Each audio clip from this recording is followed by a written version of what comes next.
They were told Earth would fall in days, maybe hours. From the command deck of the battleship Severin, Supreme Overseer Halvek stood tall before the glowing star map. Earth, a tiny, unassuming blue dot, unshielded, unarmed, defenseless, the brief had said, primitive, low-tech, loud, disorganized, just another outpost to add to the Empire's long list of conquered worlds, no different than the 22 others that had come before. We take their atmosphere, burn their cities, extract resources, and move on, the strategist had explained. They'll crumble at the first sign of power. Halvek didn't question it. Why would he? After all, the humans had never ventured beyond their moon in any serious way. They'd barely organized themselves into a unified species, fragmented nations, divided belief systems, no planetary defense grid. And based on the intercepted transmissions, they still used combustion engines and worshipped invisible deities. Pathetic. The Empire's armada, 47 warships, shielded with phase armor, each carrying plasma-tipped warheads and hundreds of drop units, moved toward Earth like a wall of death. They had crushed entire civilizations far more advanced. What was this backwater planet going to do? Halvek's pride swelled as the fleet reached Earth's orbit. The first phase began. Satellite disruption. They launched the jamming protocols, disabling communications, GPS, everything. Earth would be blind. Then came the descent. Dropships would hit major population centers first: New York, Beijing, Lagos, Moscow, São Paulo, and a few dozen more. Shock and awe. Cripple the spirit. Break the will. Simple. But something was off. As the drop pods neared the stratosphere, Earth didn't respond with fear. No global broadcast pleading for mercy, no pathetic leaders offering surrender, no chaos, just silence. Then the first pod vanished. Not exploded. Vanished.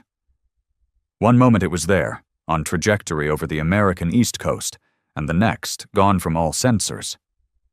Halvek blinked. Glitch? He asked. Negative, replied the tactical officer. Confirmed signal loss. No explosion signature. Just nothing. Then a second disappeared. Then a third. Over Lagos, over Tokyo, over the oceans. Pod after pod just blinked out of existence like someone had turned off a switch. Panic hadn't set in yet. Not until the Severin shook. Not from an impact. From something far worse. A piercing sound flooded their comms. A human frequency jammed directly into their encrypted channel. It wasn't a warning. It wasn't even a threat. It was music. Old, rough, guitar riffs, thunderous drums, screaming vocals, something called metal, according to their cultural analysts. And then, a human voice came through, slow and chilling. You came here thinking we were prey. Another silence. You were wrong. Then everything went black. Severin lost its main sensors. Shields crashed. Engines failed. Every warship in orbit blinked red across Halvek's tactical display. And that's when the sky lit up. From Earth's surface, thin white lines shot upward, piercing the clouds. Kinetic projectiles, too fast to track. Primitive, yes, but impossibly effective. No energy signature to detect, just mass and velocity. It tore through plasma shields like paper. One by one, ships in the armada began to fall. Halvek watched in horror as the Malkreth split in two. Then the Vorun was pierced by something launched from beneath Antarctica. Then came the screams, not from humans, from his own soldiers, tactical teams, pilots, commanders, cries of confusion, pain, terror. Something was boarding the ships, something human, but they had no orbital shuttles, no teleportation tech, no fleet of their own. So how? Sir, whispered one of his officers, face pale with panic. They were ready for us. They knew. Halvek stumbled backward as another explosion rocked the Zeverin. His knees hit the floor. This wasn't a war. This was a trap. The humans had seen them coming, and they'd let them come. Because Earth, for all its flaws, for all its disunity and chaos, had one thing no species in the galaxy could understand. Rage, not the tactical kind. Not the cold, calculated kind. The unfiltered, animalistic kind. The kind born from a history of slaughter, betrayal, survival, and war. The kind that doesn't ask questions. The kind that doesn't surrender. Halvek stared at the cracked display. His entire fleet was dying, and Earth had barely even started fighting back. Smoke filled the command deck of the Zeverin. Halvek coughed, his lungs burning from the acrid stench of melted circuitry. Half the lights were dead, flickering as systems struggled to reboot. Engineers scrambled like rats across the floor, dragging burnt-out panels open and yelling in languages that barely resembled orders anymore. The calm that had once ruled his fleet was gone, replaced by panic. "Status?" Halvek barked. No answer. He turned. The officer who'd been manning the comms lay slumped in his seat. Eyes wide open, lips moving in silent prayer. Blood dripped down his temple. Halvek shoved him aside and leaned over the console, punching the override codes. The system sputtered but finally displayed a flickering holo map of the orbital field. Of the 47 warships in the invasion fleet, 11 remained. And even those were showing power degradation, compromised hulls, or full system corruption. Impossible. There had been no space defense platform, no orbital fleet, no energy signatures, nothing that should have stopped even a single ship, let alone crush the armada in under 15 minutes. "They didn't stop us with weapons," a voice said behind him. "They stopped us with misdirection."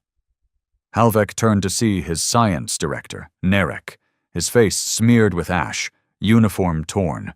He looked more like a refugee than an officer. "They wanted us to see Earth as weak," Narek continued. "Primitive, so we wouldn't come cautious. They let us come in close. Let us land pods. Let us lower our shields." "You're suggesting they knew the invasion was coming?"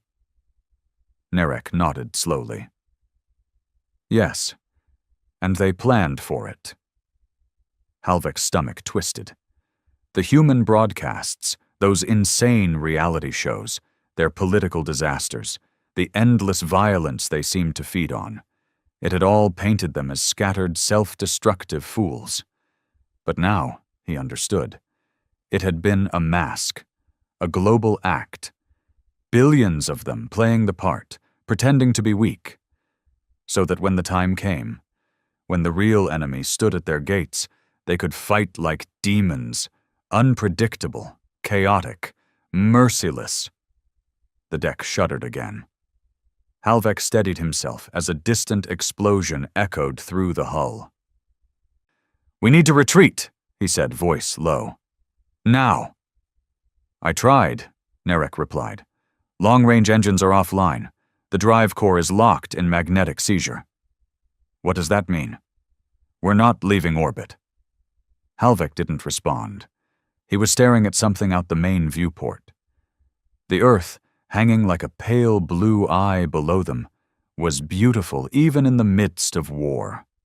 Clouds curled around its surface like sleeping serpents. The sun shimmered on the curve of its oceans. And then something moved.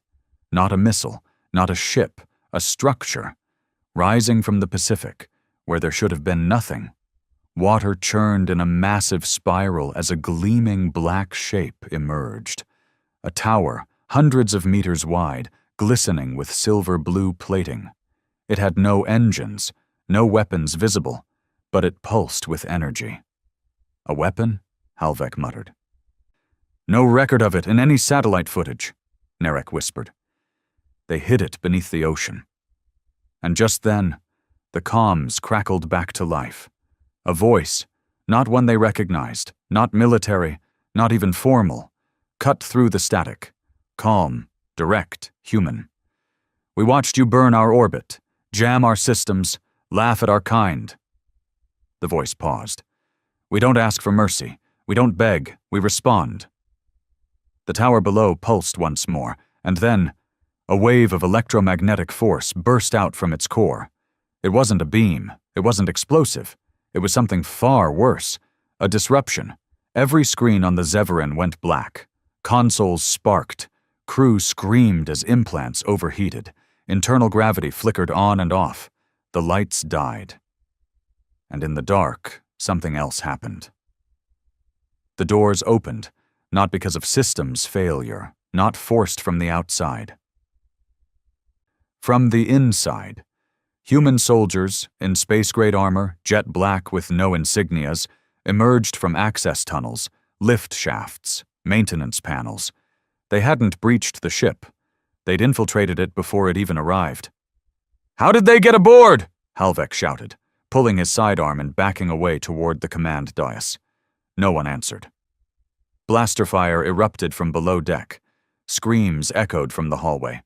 One by one, the bridge crew fell, cut down with quiet precision by the black armored humans. It wasn't just war, it was vengeance. The soldiers didn't speak, didn't shout. They moved like wraiths, silent and brutal. One leapt across the deck, tackled an officer, and drove a blade, not a gun, a blade, into his neck. Primitive, personal. Halvek aimed, fired, missed. The soldier turned to him but did not move. The glowing red eyes of the helmet studied him for a moment. Then the soldier walked away. Halvek didn't understand. Why spare him? A voice crackled through his personal comm, this time private, directed only to him. "You're not a threat," the human said. Not mocking, not cruel, just true. Halvek sank to the floor, gun trembling in his hand. This was not how war was supposed to go. This wasn't how it worked. Empires crushed weaker worlds. Primitive species fell on their knees. Entire civilizations went extinct in silence. But Earth had broken the rules. On the outskirts of Earth's atmosphere, aboard the last functioning scout cruiser Relakth, a junior officer named Tillen watched the carnage unfold from the safety of a hidden observational orbit. He was just a data analyst, never meant to see combat. But even he understood the horror playing out below. "Sir, what do we do?" Another crew member whispered, voice tight with fear. The captain, one of the few veterans on the ship, stood quietly, staring at Earth on the view screen. "Send a message," he said. "To the fleet?" "No, to command back home." "What should I say?" The captain's jaw clenched. He looked as though he might cry. "Tell them Earth isn't viable. Tell them it's cursed. Tell them no more ships should ever come here." "Are we retreating?" The captain shook his head slowly. "We won't make it out, not if they see us. But if we send the message now, maybe someone else won't make our mistake." Tillen typed as fast as he could, patching together a distress burst with limited power. Class 7, Contagion Psychological Warfare. Unprecedented do not approach Earth hostiles possess unknown tactics, deception, and infiltration. They do not fight to win. They fight to hurt. They fight like they've done it 1,000 times before. The signal sent. And moments later, their systems began to die. Not from an attack, from Earth's atmosphere itself. Somehow the humans had turned it into a defense net, one that fried incoming signals, warped tracking systems, and burned through shielding. The Relakth was blind, engines locked, static screamed through the comms. And then, silence. Back on the Zeverin, Halvek knelt in what was once the command bridge, his hands bloody, his body trembling. He could hear the humans moving below, not in a rush, not in chaos, in control. Every footstep, every sound, measured, purposeful. They weren't looting, weren't celebrating. They were already thinking ahead. They hadn't just won. They had planned to win. The door behind him opened with a low hiss. Another black-armored soldier stepped through, different this time. Taller, helmeted but bearing a white insignia on the chest. A crude image of a phoenix rising from flames. It wasn't a military symbol. It was a human myth. The soldier approached, knelt in front of Halvek, and spoke without emotion. "Do you know why we let you come this far?" Halvek looked up, breathing hard. "You wanted to kill us all." The soldier tilted his head. "No. We wanted you to remember." Halvek swallowed. "We're not the only empire." The soldier nodded. "We know. That's why we left survivors." Halvek's heart stopped. "You want us to run home?" "No," the soldier said simply. "We want you to crawl home, afraid, shamed. We want your people to hear how Earth devoured your pride, and we want them to understand. If you come again, we won't stop at defense." Halvek closed his eyes, tears rolling down his cheek. "What are you?" The soldier stood up slowly. "We're human," he said. "And that's your problem." The stars over Virek Prime always looked peaceful. From the high spires of the capital citadel, you could see the twin moons reflected off the obsidian seas, hear the wind hum softly through the gravity-sculpted towers. It was a place where war was planned, but never felt. A place where the Empire's elite walked in confidence, untouched by the consequences of conquest. Supreme Warlord Alvaron stood at the edge of the Sky Forum, reading the report with trembling hands. The message had come through barely an hour ago. "Fleet destroyed. Earth is hostile, do not return. They are not what we thought." He didn't believe it at first. The Zeveran fleet was the Empire's most advanced armada. 47 ships, hundreds of thousands of troops, planetary scorchers, infiltrator drones, disruption warheads. That fleet had wiped out 3 planetary systems in a month without losing a single cruiser. Entire empires had fallen at its feet. And yet Earth, some forgotten rock full of squabbling mammals, had wiped it out in less than a day. "How many survivors?" he asked, voice tight. The aide at his side shifted nervously. 17, all low-ranking. Mostly technical crew, communications officers, no high-command leadership." "And what did they say?" The aide paused. "They're not well." Alvaron narrowed his eyes. "Explain." "Delirium, night terrors, refusing to speak. One clawed out his own eyes. Another won't stop screaming the word trap." He hesitated. "One keeps repeating the phrase, 'They made us look.'" Alvaron said nothing. Instead, he turned to the massive tactical display behind him. Earth's image hovered in the center, blue, innocent, glowing like a child's toy. Around it, the sensor data from the invasion had been rebuilt, pieced together by fragmented logs, broken black box records, even partial neural uplinks from dead commanders. The evidence was clear. Earth had no space fleet, no planetary shields, no advanced AI defense network. And yet, it had won. It wasn't technology that had killed the Armada. It was preparation, camouflage, deception. Humanity had faked their weakness with generations of media, diplomacy, and chaos. They had hidden behind war, behind internal division, behind the illusion of failure. They'd let the galaxy believe they were beneath notice. Then, when the enemy came too close, they struck. Not with honor, not with ceremony, with strategy. The Empire wasn't used to that. They weren't built for enemies who fought dirty, who thought dirty, who made you question your own understanding of war. And now they had to face something far worse than defeat. They had to face the truth. "Send the broadcast," Alvaron said. The aide blinked. "What?" "To all outer fleets, all colonies, all systems. Effective immediately, Earth is to be declared a Class X quarantine zone. Total no-fly, no trade, no contact. That planet is to be marked as a forbidden zone until further notice. The aide hesitated. That's never been done before. Not even for the devourers of Sethar. Alvaron turned, face pale.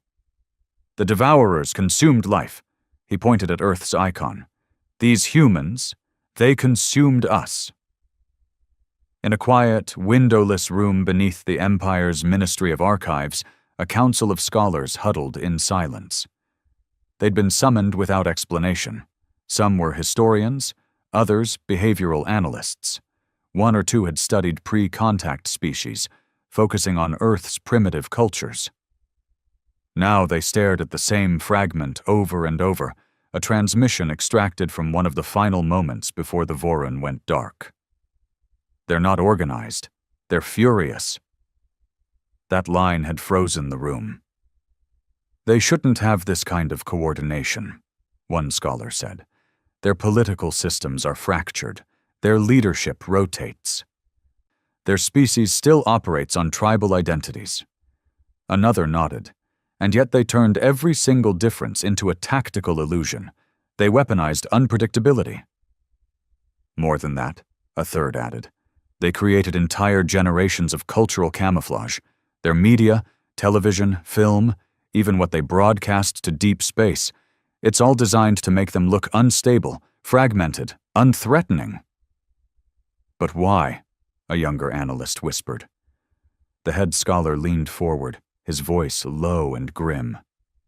Because they've fought more wars among themselves than any known race in the galaxy. Religious wars, civil wars, global wars. They've seen genocide, famine, slavery, atomic annihilation. They didn't just study war. They evolved through it. He looked around the room. They didn't want peace with the galaxy. He tapped the screen, where an image of Earth's surface showed a massive underground facility hidden beneath a desert, one not found on any scanned satellite images prior to the invasion. They wanted time. On Earth, silence had returned to the sky. The last wreck of the alien fleet had burned up over the Pacific 3 days ago. Most of it had crashed harmlessly into the ocean, but a few shattered hulls lay buried in deep forest or half submerged in swamps and deserts. The world knew now. It had all been exposed, the invasion, the counterattack, the truth behind humanity's hidden defenses. But they didn't panic. Not anymore. Because deep down, every human had always known. Known that they were never safe. That space was full of eyes. That someday something would come. And that when it did, Earth wouldn't ask for help. It would bite back. A special division had been formed within the United Global Defense Network, an organization that had technically not existed a week earlier. Its name was classified, its location unlisted. But its orders were simple. Prepare Earth for retaliation, because no one believed the aliens would stay away forever. They'd seen what humans could do. But fear is a fragile thing, and revenge is older than memory. In a steel-lined room, Commander Reese stood in front of a long row of prisoners, the 17 survivors from the fleet. He wasn't wearing military medals, no polished boots, just a plain gray coat, hands folded behind his back. He studied them in silence. Thin, malnourished, terrified. "You invaded our planet," he said finally. "Killed our people, burned our skies." None of them replied. Reese stepped forward. "But I'm not here to punish you. I'm here to give you a job." They looked up, confused. "You're going back," he said. "Back to your empire. You'll tell them what you saw, what you did, how we let you land, how we could have killed every last one of you in orbit, but we waited." One of the aliens, trembling, asked, "Why, let us come?" Reese smiled, but it didn't reach his eyes. "Because you wouldn't believe it until you felt it." He turned and walked away. The door sealed behind him. In the depths of Earth's newest installation, a facility so deep beneath the Himalayas that even gravity seemed to bend. The highest minds of the planet sat around a circular table. Engineers, biologists, physicists, strategists. A new project was underway. Its name, Prometheus Protocol. Its mission, take the fight to the stars. Not for revenge, not for conquest, but because the Empire had seen Earth as a rock to be crushed, a nuisance to be eliminated, a target. And if the galaxy had space for empires who saw Earth that way, then humanity had a new duty to make sure that never happened again. Begin Phase 2, the director said. A screen lit up with schematics, the skeleton of a ship unlike any ever built on Earth. Silent, fast, deadly, and bound for deep space. Above Earth, the orbit had been cleared. The wreckage was gone. The atmosphere clean again. But if you looked closely, you could see something new. Tiny objects, barely visible to radar. Satellites? Not quite. Watchers, instruments with no communication channels, no signals, only sensors, observing the sky, silently, endlessly, waiting. Because humanity had learned something too. They had won the battle. But now the war had begun. The assembly halls of the High Dominion had never been quiet. Built in concentric rings around a hollow dome, the chambers were a place of relentless noise. Policy debates, military demands, resource conflicts. Dozens of species gathered here, each with their own language, their own posture of superiority. It had been like this for cycles, and under the Empire's banner, order had always held. Barely, but held. Until Earth. Now even the floor beneath the great stone seal of the Dominion vibrated with unrest. They called it the silence shock. It began not with screams, but with nothing. No return fleet, no victorious broadcast, no planetary conquest files uploaded, just a void, until the broken, stuttering transmission reached the Dominion's heart, followed by one singular, chilling report. Earth shattered the armada. We never stood a chance. The hall was full now. Over 500 delegates from vassal worlds, protectorates, and client species filled the amphitheater. Even those that hadn't shown their faces in decades had arrived. A crisis of this magnitude had not occurred in generations. In the center of it all, atop a floating dais of obsidian alloy, stood Archon Velra, a matriarch of one of the oldest ruling bloodlines, and now the voice of a shaken empire. Her eyes scanned the crowd, face stoic but pale. "This council is not gathered for spectacle," she began. "We are here because the very credibility of our dominion is under fire." She gestured to a floating hollow globe. Earth spun slowly, unassuming, delicate. "Some say we underestimated the species. That Earth hid its strength behind disorder and misinformation." Gasps, growls, chittering whispers. "Some say," Velra continued, "that the Empire was arrogant, that we attacked a planet we did not understand." She let the words hang. Then, "They are correct." The chamber broke into uproar. Dozens stood at once. Delegates shouted in disbelief, outrage, denial. One, a creature from the shard worlds of Kalish, snarled, "You admit defeat? To them? A species that feeds on its own planet's bones?" Another slammed a three-pronged fist against his podium. "The humans are chaos incarnate. They do not build empires, they burn them." "Then perhaps," Velra said, her voice rising, "we should ask why they didn't burn us." Silence. Real, deep silence. "They could have," she continued. "Our fleet was in orbit. Earth could have launched a global retaliation. Instead, they let survivors go, intact, with orders to warn us." "Cowardice," someone spat. "No," Velra said coldly. "Strategy." She turned back to the display. "We have ruled for cycles unchallenged. Every species we've encountered bent the knee. Earth did not. Earth, against all odds, fought back. And worse, they won. Not because of superior firepower, but because they knew we were coming. "They're animals," said a delegate from the Traskar Accord. "Their world is a graveyard of their own design." "Exactly," Velra said. "And from that graveyard they made monsters." She stepped down from the dais. "We must face a question now that none of us are ready to answer." She looked around the chamber. "What if we are not the apex?" The room stayed still. "What if Earth is not an anomaly, but an evolution? On the lower levels of the central citadel, far beneath the public halls, a different kind of meeting was underway. Not of nobles or diplomats, but of defectors, the resistance. Once a scattered network of rebels, smugglers, dissidents, and survivors, they had always lacked unity. Their causes varied. Some fought for independence, others for revenge, some simply for freedom. But now they had something they had never had before. A symbol. Earth. A former smuggler named Kane sat at the head of the dim-lit table, eyes scanning the faces in front of him. There were only 9 of them in the room, but their networks reached across 5 sectors. "You all saw the footage," he said. Nods, grunts, quiet murmurs of agreement. "It's not just about Earth fighting back. It's how they fought.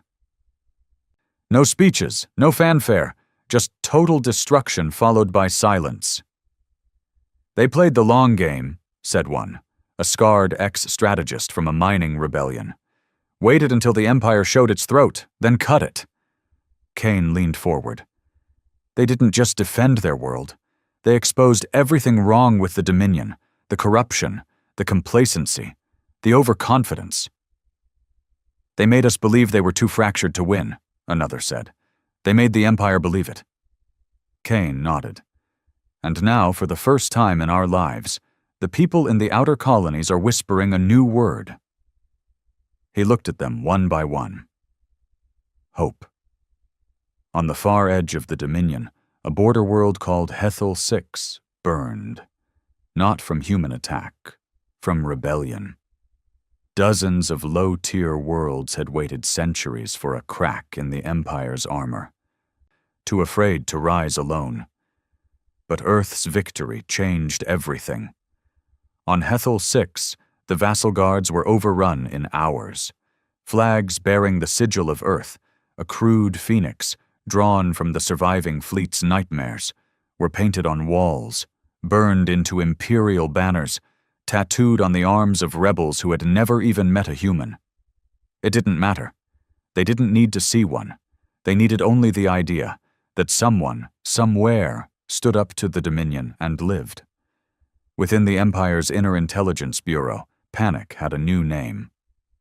Earth. Dozens of black site analysts had been pulled from covert operations across the galaxy to examine one thing.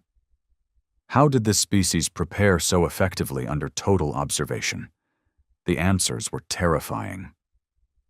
Simulations, one report said. They ran war games constantly under civilian cover. Video games, strategic board games, sports leagues, military fiction so detailed it mirrored real-world doctrine. Their own people don't even realize they're training for war. Another added, they built bunkers under civilian infrastructure, launched dummy satellites, created entire industries around private weapons development. Their chaos isn't a flaw, it's a mask. And perhaps worst of all, they manufacture rage. Their culture cultivates competition, revenge, rebellion. They raise generations to never bow. One young analyst, barely a cycle into her career, stared at the data and whispered, "What if they're not unique? What if this is just what intelligent species become when they evolve in hell?" Her superior looked at her, pale. "Then the rest of us are extinct," he said. Back on Earth, beneath the silence of a planet rebuilding, the Prometheus Protocol had entered Phase 3. They'd recovered wreckage from the alien fleet, what little hadn't vaporized or melted into the oceans. Reverse engineering was already underway, all across the world, secret cities, built beneath mountain ranges, inside old nuclear silos, beneath frozen oceans, lit up with activity. No one was celebrating. No one had declared victory, because Earth didn't think the Empire was done. They thought it was wounded, and wounded animals bite hardest. Inside one of the command bunkers, a woman named Rima sat before a wall of monitors. She wasn't a general, wasn't a politician. She'd been a teacher once. But she'd seen what the aliens did to her city, to her students. And now she watched the stars, waiting for the next sign. "Any movement?" asked a technician beside her. She shook her head. "They're too quiet," the tech nodded grimly. "That's what scares me most." She tapped the side of the monitor, where a blinking dot marked the edge of the solar system. "Because next time," she said, "they won't come to conquer." She looked at him. "They'll come to erase us." The first retaliatory strike came not from warships, but from silence. Dozens of outer colonies, worlds barely held together by forced Imperial governance, went dark in a single coordinated sweep. Communications blacked out, trade lanes collapsed, supply chains froze mid-transit. And when the Empire sent scouts, they found flags, not of Earth, not even of rebellion, but new ones, symbols painted in ash and blood. Some were phoenixes, others burning stars. One was simply a pair of human eyes, watching. The message was simple. Earth fought back. Why haven't you? And that message spread faster than any fleet. Across the fringe systems, stations began pulling their own data nodes, refusing orders, jailing loyalist officers. A research facility on the icy planet of Vor's Reach detonated its own warp engines to keep its findings from being claimed by the Dominion's elite. And throughout it all, the whisper kept returning. They did it. The humans did it. Maybe we can too. In the throne room of the Imperial Nexus, Emperor Carol was furious. A thin, withered man whose true power came not from strength, but from secrets. He had ruled the Dominion for over 80 cycles. In all that time, he had never seen his empire bleed like this. Not from war, from ideas.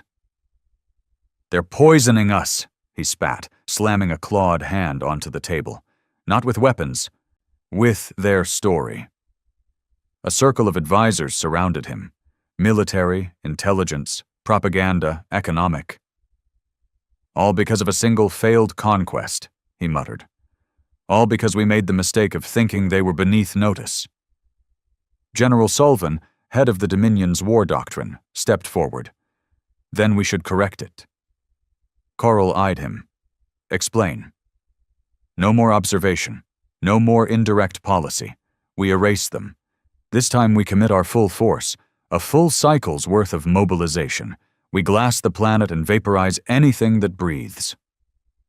The room was quiet. Even the propaganda chief flinched. "They're already preparing for it," someone said. "So?" Sullivan growled. "Then we make an example, a final absolute statement. Earth dies. The idea dies with it." Carol nodded slowly. "There will be no survivors." Not this time. Back on Earth, the sky hadn't changed, but beneath the ground, everything had. The Prometheus Protocol had entered Phase 4. 300 meters beneath the Siberian tundra, a council of human leaders, engineers, and strategists stood in front of a digital projection of the Milky Way. Dots marked every known alien world. Most were red. "Data says they're preparing a cleansing strike," the defense minister said. "This won't be another invasion. This will be extinction." "How long?" asked the UN military liaison, a short, quiet man with a permanent squint. "A month. Maybe less. If they commit faster, we'll see the first wave in 2 weeks." They all stared at the screen. No one spoke, because this wasn't just about Earth anymore. Earth had survived the first wave. That had been defense. But this was annihilation. "What do we do?" someone asked. "Hide?" "No," Rima said, stepping forward. All eyes turned to her. She wasn't a general, she wasn't elected, but her leadership during the first invasion had changed everything. She'd taken in data when no one else believed it. She'd built networks underground. She had warned humanity early, before the first pod hit the atmosphere. Now she spoke without fear. "We do what we've always done," she said. "We adapt, we fight, but this time, we don't just defend Earth." She tapped the map. "We strike first." Gasps. Someone whispered, "They'll burn us to ash." "Then we burn first," she said. "Not with fire, with knowledge, with sabotage, with silence." A pause. "First wave leaves tonight. Covert. No transmissions. We use what we salvaged from their tech. We hit their supply lines, disrupt their war prep. They taught us what total war looks like. Now we return the favor." Someone grinned. For the first time in weeks, 3 days later, in the industrial system of Draxon 4, an Imperial war factory exploded. No warning, no raid, just boom. A tremor felt halfway across the moon's surface. The only thing recovered from the wreckage was a black helmet. Human. 3 glyphs carved into its side, in ancient Dominion dialect. "This is for the First Blood." The Empire tried to bury it, but within hours the image had spread to hundreds of rebel cells. Within a week, half of them were copying the symbol. Within 2, Earth hadn't just returned fire. They had become the fire. In a deep space prison orbiting the gas giant Palak V, where political prisoners were kept in cryosuspension, alarms blared as systems shut down. A single human team, using stolen Dominion stealth tech, disabled the main reactor, breached the central vaults, and freed over 200 rebels from more than 50 star systems. Not a shot fired. By the time the backup fleet arrived, the humans were gone. Not even a heat trail left behind. In their place, a message carved into the metal walls. "You came to our home. Now we walk through yours." Meanwhile, in the Empire's command citadel, chaos brewed. 12 more systems had declared independence in less than a week. Merchant guilds were withholding taxes. Even loyalist sectors began purging Dominion officers, claiming they'd known all along the humans would prevail. General Solvin was furious. "We need to launch now." "We've lost staging worlds," his adjutant replied.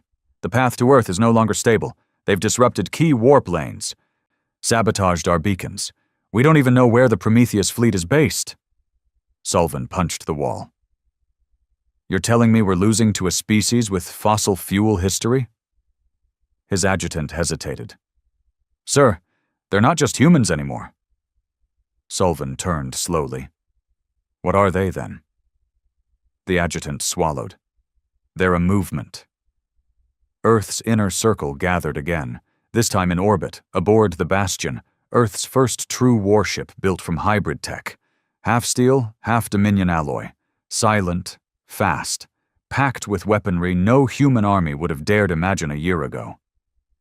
They sat in a war room, half military, half scientific, all focused. Rima stood again. "They've stalled," she said. "Not from weakness, from fear. We've broken their rhythm." "Which means they'll come harder," said one. "Which means," Rima replied, "we hit them harder first." She tapped a sector on the map. "The core fleet worlds. We leak everything, expose their crimes, their forced labor, their assassinations, the worlds they turned to ash." "That's suicide." "No," she said, eyes blazing. "It's strategy." She leaned in. "We make the Dominion fight itself." And so they did. Within days, dozens of colonies erupted in civil war. The footage of a Dominion planetary bombing, long thought erased, was leaked into the network. Entire alien cities turned on their capital world overlords overnight. Human hackers, training quietly for decades under surveillance, used the stolen Dominion tech to tear into the Empire's control systems. They didn't just break encryption, they humiliated them. A single rebel drone landed on the Imperial flagship of Admiral Venskar, hacked his comms system mid-speech, and played an ancient Earth song over every broadcast. One line looping. "You picked the wrong species to burn." Meanwhile, the humans kept pushing. Quietly. Deadly. One mission hit a Dominion genetics lab developing engineered soldiers. They didn't steal samples. They left a virus. It reprogrammed the test subjects' loyalty centers to see Dominion officers as threats. The entire facility devoured itself in 2 hours. And in the rubble, a single Earth flag, dipped in ash. In the Dominion assembly, panic had become policy. The Emperor called an emergency lockdown, entire council sections abandoned, delegates defecting in secret to the resistance. A new vote was proposed. Peace, open channels to Earth, acknowledge defeat, negotiate for coexistence. The vote failed by 2. But the cracks were there now, the fear, the doubt, the question that echoed in every dark corridor of the Empire. What if Earth isn't just a threat? What if Earth is the beginning of something new? And far above the stars, aboard a Dominion observation station drifting near a forgotten moon, a small group of alien scientists watched Earth from a distance. One of them, an elder who had once believed in the Empire, leaned back and whispered, "They've done what we never could." The others looked at him. He smiled. They reminded the stars what it means to fight for a home. The Dominion's second fleet was nothing like the first. It didn't come with arrogance or ceremony. It didn't broadcast intentions or transmit surrender demands. It came silent, cloaked, cold. No speeches, no ego, just purpose. 3 full battle groups, each flanked by destroyers, stealth-class frigates, and a new model of suppression cruiser that used a gravity-fold weapon designed to crack entire fault lines on planetary crusts. They weren't coming to win. They were coming to erase.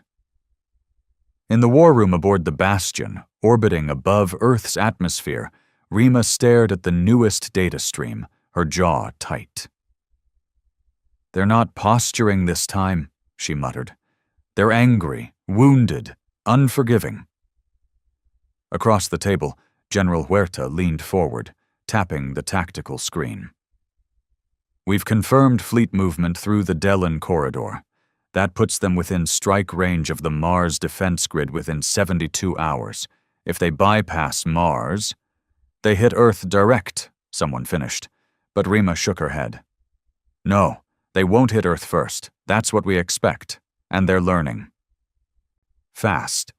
She pulled up the Dominion's strike path from 3 previous recon reports, each showing subtle course corrections, redirection around deep space black zones, and avoidance of the newly mined asteroid belt Earth had armed like a hornet's nest. "They're going after the colonies." The room went quiet. Earth had 2 colonies now.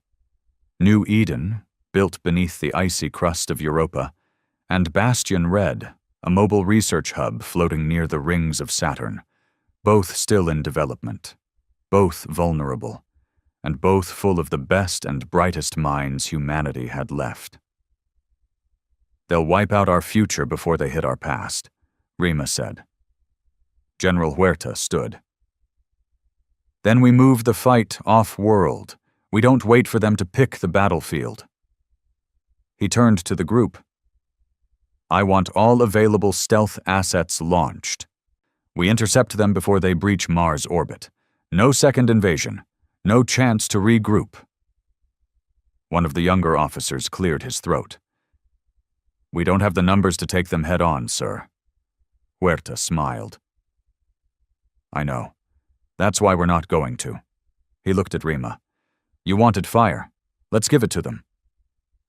In the cold of space, barely lit by the dying star of Sector 12C, a Dominion fleet drifted through nothingness, silent, deadly, confident again in its precision. But the shadows had changed. They were not alone. Earth's stealth ships were crude by galactic standards, hybrid monstrosities of alloy and steel, covered in radar-absorbing panels and cloaked in sensor noise. But they were fast, unpredictable, and deadly. They didn't fire from a distance. They boarded. The first Dominion cruiser went dark within 5 minutes of contact. No explosions, no alarm, just a flicker in the sensors, a burst of static, and then silence. When the fleet investigated, they found a single human soldier drifting through space in a lifeless suit, tagged with a flare beacon that read, simply, "You're not hunting us. You're walking into our trap." The real assault began 40 minutes later.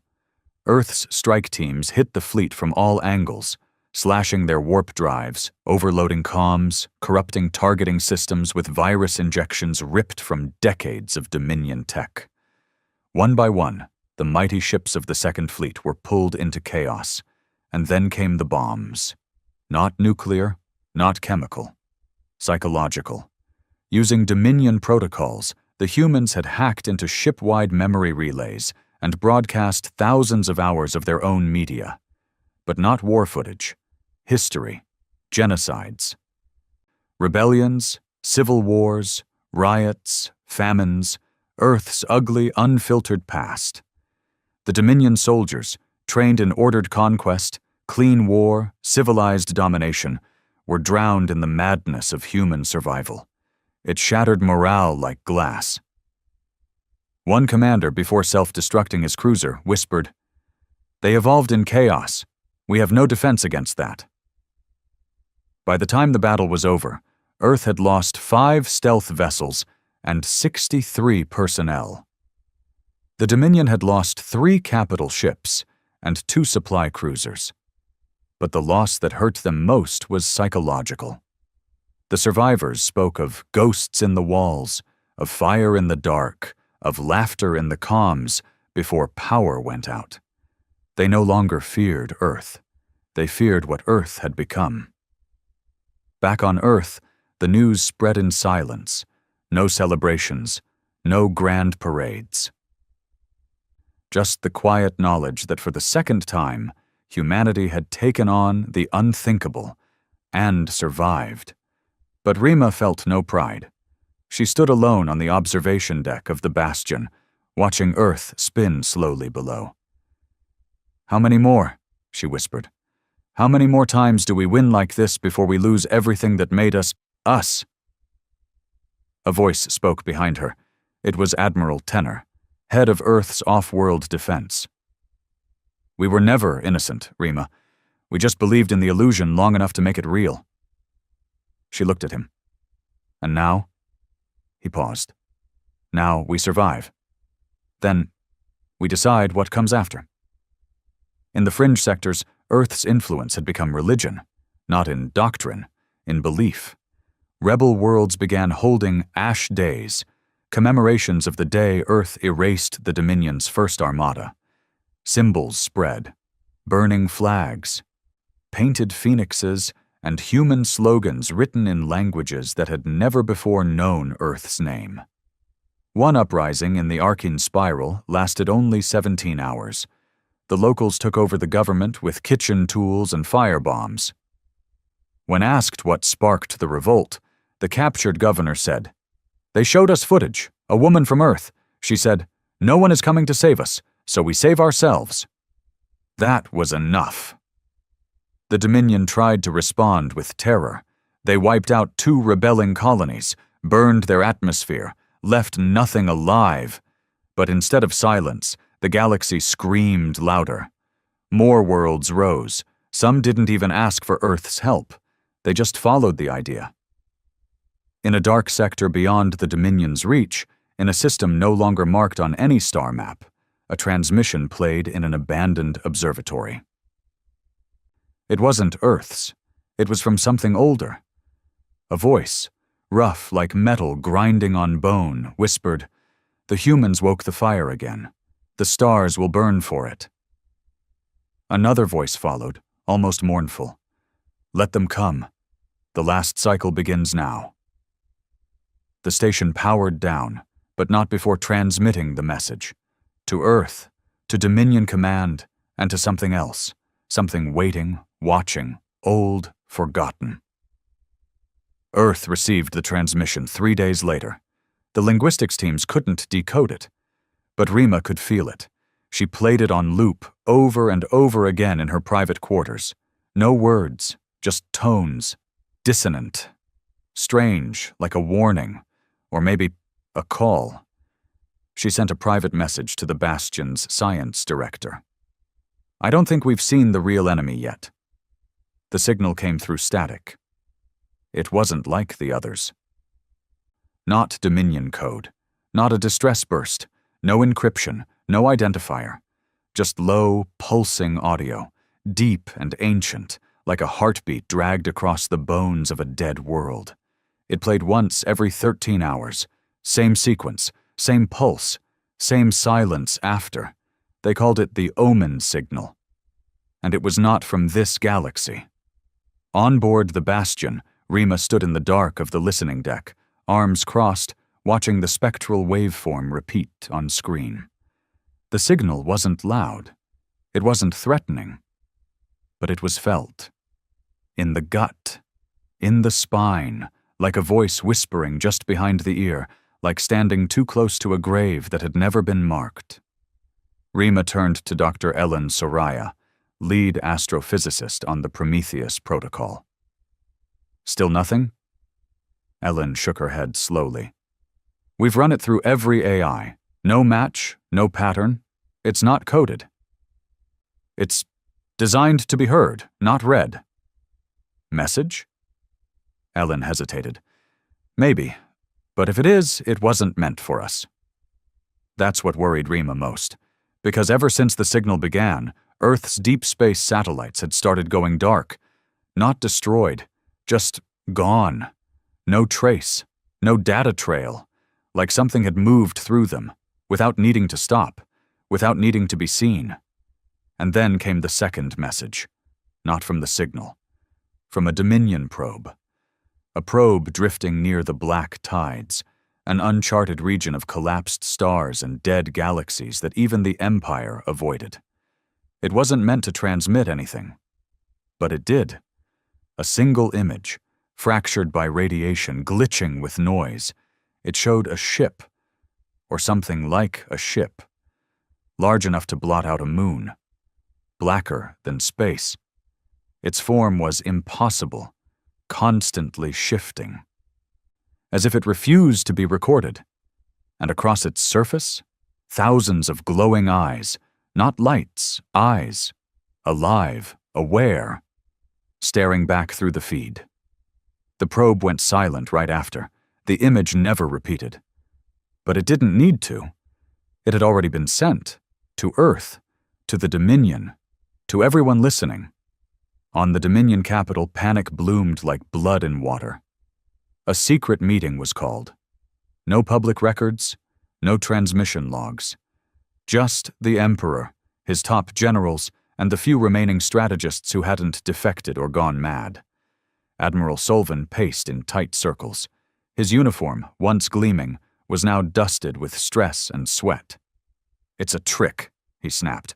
"Earth's playing with us. Psychological warfare." The science minister shook her head. "We've tracked the signal origin. It's coming from beyond mapped space. No human ship has ever been there. And," her voice lowered, "there shouldn't be anything there." Solvin slammed the table. "Then how are we getting a signal from it?" The Emperor hadn't spoken yet. He simply stared at the image, the shifting black mass with those eyes. He didn't blink. And when he finally spoke, it wasn't with anger, it was with fear. "I've seen this before." The room froze. "During my first cycle, before my reign, I was stationed on a relic world. One of the old ones. Deep archives, long sealed. We found a vault, something left behind by those who came before even us. He paused. There was a carving, a creature, black as the void, covered in eyes, devouring stars, and a phrase etched in 20 different extinct tongues. He looked at them. They wake when the noise begins. Earth received a second warning 3 days later. Not a threat, not a declaration, a plea from the resistance-held moon of Velkar, a rogue colony that had just declared independence from the Dominion after centuries of servitude. The message was short. Help. Something is here. It isn't Dominion. It isn't yours. It doesn't speak. It doesn't kill for conquest. It just devours. Attached was a final burst of data, a map showing a tear, an actual spatial rupture opening near the colony's orbit. The moon had already been swallowed in shadow. Velkar's surface was warping like melting ice. And then silence, another blackout, another dead system. Rima stood in the operations center as the final feed froze on screen. "Play it again," she said. It looped. The moon, the tear, the static. "How many worlds now?" she asked quietly. 6, Admiral Tenor answered. 3 Dominion, 2 Resistance, 1 neutral, all gone in the last 8 days. "Gone how?" He hesitated. "Wiped. Atmosphere cracked, oceans boiled, population 0, no tech remains." Rima nodded. "Then, it's not about winning anymore, is it?" Tenor looked at her. "No," he said. "It's about who survives long enough to matter." Earth sent out its first universal transmission the next day. Not cloaked, not encrypted. A wide-band, wide-spectrum signal aimed at every known Dominion frequency, every rogue channel, every black sector pirate relay. Rima's face appeared on the screen. No title, no flag, just truth. To every species, every system, every rebel and every soldier who's ever felt the Dominion's boot on your neck. She paused. We don't ask for unity. We don't ask for loyalty. We ask for clarity. Something is coming, bigger than your wars, bigger than ours. It doesn't care who you serve. It doesn't care where you live. It will burn your gods and your governments alike. So you have a choice. Keep fighting us, or live long enough to fight it. Then the screen cut. No signature. No seal. Just a single image in its place. A shattered Dominion insignia overlaid with a burning earth. The Dominion didn't respond publicly. But behind their walls, the message was heard. And something cracked. A fleet admiral defected the next morning, bringing 100 ships with him. 2 governors declared neutrality. The slave labor moons of Zari revolted, declaring alliance with Earth. Their first transmission simply said, "We don't want freedom. We want revenge." But it was already too late for many. The rift spread, not in one place, everywhere. Pockets of reality tearing open like wounds in space, ships vanishing mid-flight, communication relays stuttering out with corrupted messages. One transmission came from a resistance carrier near the Myrath cluster. It showed a crew member, pale, shaking. He was whispering as his blood ran upward in slow motion. "It's not a fleet, it's a hunger."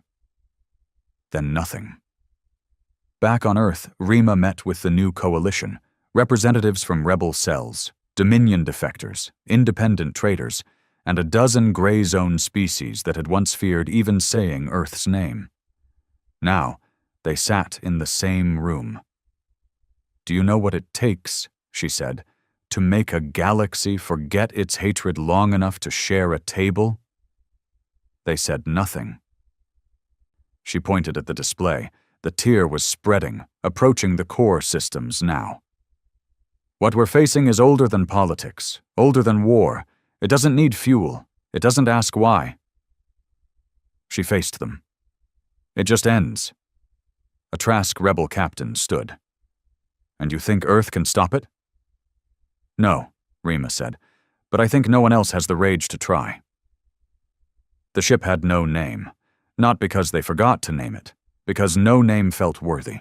It was a fusion of every mind, every tool, every desperate instinct left in a dying galaxy. Built in 28 days under the combined knowledge of human engineers, Dominion defectors, resistance scientists, and rogue AI cores that once hacked satellites for sport, they called it the Spear in whispers. Built not for war, built for piercing through reality itself. The rift was no longer a distant threat. It was approaching Earth, not physically, not linearly. The rules didn't apply anymore. Time bent near it. Ships entered one side of a sector and never exited the other. People aged in reverse. Space folded inward, light collapsing into screams. Earth's defenses were still holding, barely. Automated cannons, kinetic net arrays, orbital nukes. But none of it mattered. You couldn't kill a black hole with bullets. You couldn't reason with hunger. You had to meet it at the source. Rima stood in the launch bay of the Spear, her armor plain, her hands scarred, her face calm. Around her stood what was left of the galaxy's best: fighters, scientists, codebreakers, ex-assassins, former slaves, a Dominion strategist, a resistance prophet, even a quiet child who could feel the rift's whispers and map them. No flag flew above them, no anthem played. Just silence. Until Rima spoke. "This is not a war to win. This is a message. That when the universe came to its knees, something stood up. She didn't scream. She didn't inspire. She promised. We go into the dark, and we take fire with us." The Spear launched into the void at speeds no craft had ever achieved. It passed through broken systems. Planets cracked in half. Moons pulled apart like bread. It crossed fields of silence, where sensors failed and thoughts grew heavy. They passed the corpse of a Leviathan-class Dominion cruiser, half fused into the hull of a mining station, as if reality had melted them together. Then the stars vanished. Not dimmed, not red-shifted. Gone. They had crossed into the rift core. Inside, nothing moved, not even space. It felt wrong, felt listened to. Lights dimmed. People whispered without meaning to. One pilot broke down crying, muttering that his dead mother was calling him from the walls. The only one who didn't react? The child. Eyes glowing faintly, she stepped forward on the bridge and whispered, "It's waiting." Rima knelt beside her. "What is?" The child looked up. "The thing that watches, the thing that eats." She placed her hand on the nav panel. "It doesn't understand fear, but it recognizes anger." That was enough. The Spear reached the center, a wound in space, like a mouth open and endless. The structure they'd seen in the old Dominion probe was there, closer now, clearer, still shifting, still massive, and alive. No engines, no heat, just presence. And when the Spear approached, it opened its eyes. Millions of them, all locked on the ship, on humanity. Then the voice came, not in sound, in thought. Foreign, dissonant. "Ancient. Why do you rise? You are brief, you are broken, you die too easily, you were meant to vanish. Like the rest." Rima stood at the bridge console. She didn't speak aloud. She thought, "We remember. We fight because we know what loss tastes like. And we carry our dead in our rage." Silence. Then, "You burned the stars with your kind. You called us. Now we will close the noise. You will go quiet again." The hull trembled, reality fractured. Screams echoed from the bulkheads. Memories dragged from crew minds and played like instruments. One engineer saw her childhood looping in reverse. Another thought he was drowning in fire. The strategist began reciting every failed battle in Dominion history. But Rima stayed still. and activated the core. Not a bomb, not a weapon, a mirror. The core had been built from Dominion memory tech, Earth AI prototypes, and fragments of an alien neural lens once found orbiting a rogue star. Its purpose? To reflect, to show the rift what it had awakened.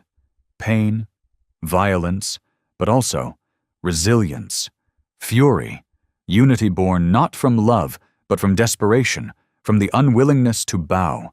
Images flooded the rift, human wars, revolutions, civil rights marches, children screaming, mothers burying sons, soldiers carrying each other through broken cities, fires, songs, laughter in bunkers, last stands. And through it all, defiance, a billion years of sentient stubbornness hurled back into the dark. The rift hesitated. For the first time, it did not advance. Then the child stepped forward again. She placed both hands on the console. Her voice echoed in 100 tongues. You are not a god. You are a shadow, and we are the fire that casts it. A light exploded from the core. Pure emotion, not love, not peace. Grief weaponized. It hit the rift entity like a tidal wave of knives. The spear shook apart. Panels exploded, fires roared, bodies lifted. But the rift screamed. Not in sound, in collapsing waves of broken thought. It had never been shown meaning before, never been faced by something that refused to be unmade. It began to fold in on itself. The eyes closed, the mouth collapsed, the wound sealed, and the stars came back. Earth received the signal 6 hours later, a single burst. Spear launched, rift sealed, transmission ends, silence followed. No coordinates, no survivors listed, just the confirmation. The galaxy held its breath, and then, slowly, life returned. In the months that followed, everything changed.